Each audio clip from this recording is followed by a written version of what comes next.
It's one of Caleb's favorite segments. It's one of John's favorite segments. It's one of my favorite segments. It is our football IQ, and it'll be packaged in 4 downs right now. 4 downs. 4 questions. 4 answers. The Dave Hooker Show. 4 downs. A presentation of OffTheHookSports.com. All righty. Cooper Mays will tell you what to do. It's pretty darn simple, and that is this. Cooper Mays here. Hit like and subscribe. All right, what down, Coop? Coop here. First down. Caleb, give me your first instance of coaching stupidity. I'm going to throw a shout out to old Neil Brown of West Virginia. Mountaineers fans thought that they were building something last year. And, John, I don't know if you saw West Virginia lose to Pittsburgh over the weekend, but Neil Brown had the most conservative play calling game I've ever seen in a shootout of 30 when he lost 38-34. He punted twice on 4th and 2 near midfield. And y'all know how I feel about punting. But if it's a shootout and you're within 5 yards of midfield, you don't punt on 4th and 2. You don't. You suck, you jackass. And then with the lead late in the game, it was 34-31. Pittsburgh had 2 timeouts left and the 2-minute warning. Neil Brown did let me run it twice and then call a pass and see what happens and then punt and let my defense try to win. Just shoot him.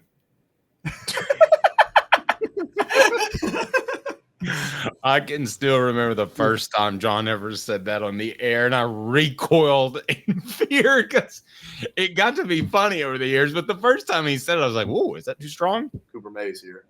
Second down. Who's next, Caleb? Now, this is going to be debatable to some people, but I don't think you do it. Speaking of punting, Mark Stoops, the end of that Georgia game. I get it's a defensive game, but 4th down near midfield within 3 minutes to go, 13-12, you've got to go for it. You've got to go for it in that situation. You don't punt it back to Georgia, and then they punt it and they lose the game because of it. Oh, that stood out to me above everything else. You got to know your opponent. You got to know the history. Georgia has this unusual ability under Kirby Smart to flip a switch.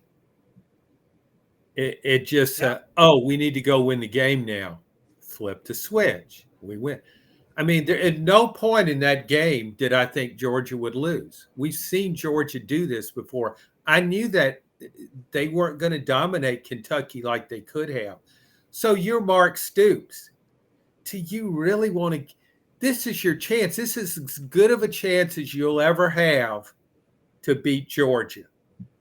You got to go for it on 4th down there. I don't care if it's 4th and 10. I'd go for it there because Georgia is going to get the ball back and it's going to pretty much put the game away. And we knew Carson Beck. I'm sorry. No, go ahead. I was just going to say, and even though he played poorly, it's Carson Beck. You know he's going to be able to put the game away when he wants to. Yeah, I don't know. But see, it's almost like Kentucky can come away from this game and say, we played Georgia closer than anybody has all season. Oh, we'll put him in a bowl game and give Mark Stoops a raise. That's what it felt like he did right there. Wow. There been 2 moments where I've wondered if SEC coaches were just trying to get fired. One was when Billy Napier named a captain, named an offensive lineman a captain that instead of chasing down an interception, just ran straight to the sidelines and said, "To heck with hustle." And the other would be that punt where I'm like, does he want to get fired and get the buyout? Because Kentucky, you're never going to win at a high level, so just fire me, please. But no, Mark Stoops has one of the best coaching jobs in America. He's still going to win 6 games. He's going to a bowl, and he'll probably get a raise. That's absolutely people right. Say he's the winningest coach in Kentucky history. Yeah, he won more games than Bear Bryant did. So what if Bear Bryant was only there for a few minutes? We're on 3rd down, correct? They're questioning me on the message board. What down we're on, Caleb? Help me. Yep, we're on 3rd down. Tennessee center Cooper Mays here. 3rd down. All right, 3rd down. Who's next? Let's head out west for coaches segment. Let's head out west for a Power 5, Group of 5 matchup. Washington State, Washington. Jed Fish, who I am a fan of, had the worst fourth down decision of all time. It was 4th and 1 at 4th and goal from the 1 yard line. Washington's trailing 24-19 with a little over a minute to go. And he calls a timeout, fail number 1, because then he didn't have enough timeouts to stop the clock when he didn't get the 4th down. And coming out of the timeout, he decides, let me do a speed option play with an air raid quarterback. Spoiler alert, it didn't work. Just take him out and hang him. Where's that guillotine when we need it? Well, you probably didn't hear, but there was at one point where there was an Oklahoma podcast that it made me think of you, because the guy said, if any Oklahoma coach loses to Josh Heupel, he should be fired on the spot. I mean, right now it's one of the better programs in the nation. At least it looks that way through 3 games. There would be, unless you just got totally blown out, I mean, there would be no shame in losing to Tennessee. No, but that's fan reaction. It's I know this doesn't really fit the format, but we're talking about dumb coaching decisions. I'm really changing my opinion of Mike Elko. I thought that was a pretty good hire by the Aggies.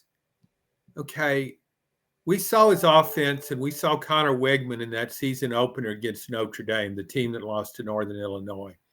Then we saw its rousing victory over Florida Saturday with a different quarterback, Marcel Reed, who looked really, really good.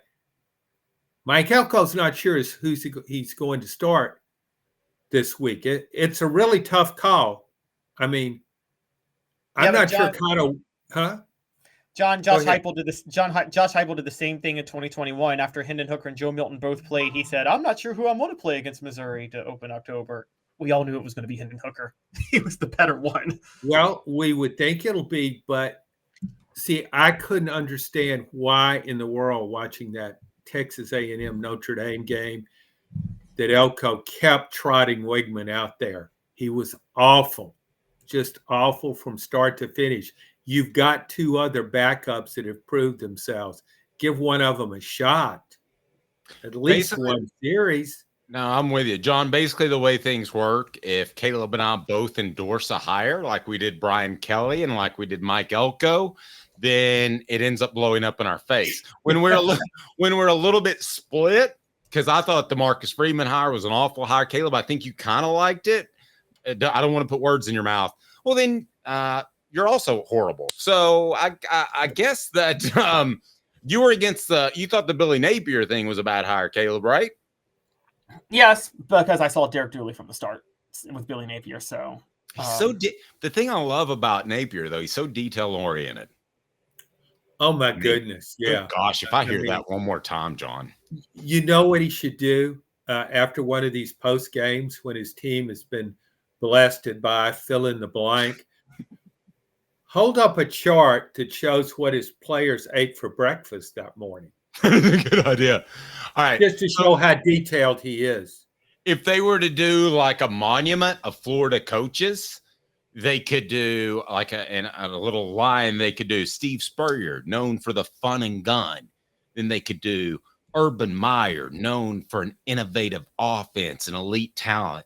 And then they could do Billy Napier returns emails. Well, guys, I got Billy Napier's successor on this list. All right, here we go. Fourth down. All SEC center Cooper Mays here. 4th down. Post on the message board says become a secretary then, Billy. All right. What do you got, Kim? By the way, he's not Billy Napier's successor. I just wanted to joke. But Shane Beamer and LSU in South Carolina, he stole a chance for South Carolina to upset LSU last weekend. I mean, there were mistakes after mistakes, but the end of the game, I don't know if you guys saw, South Carolina's trailing 36-33. They're at the LSU 32-yard line with 18 seconds to go and a timeout. What does Shane Beamer do? Calls a draw, lets the clock run down to 4 seconds to try a 49-yard field goal with the kicker who's never made a kick beyond 45 yards. And, of course, it misses. And it was very clear in that moment. He wanted to put all the blame on his kicker if his kicker missed it.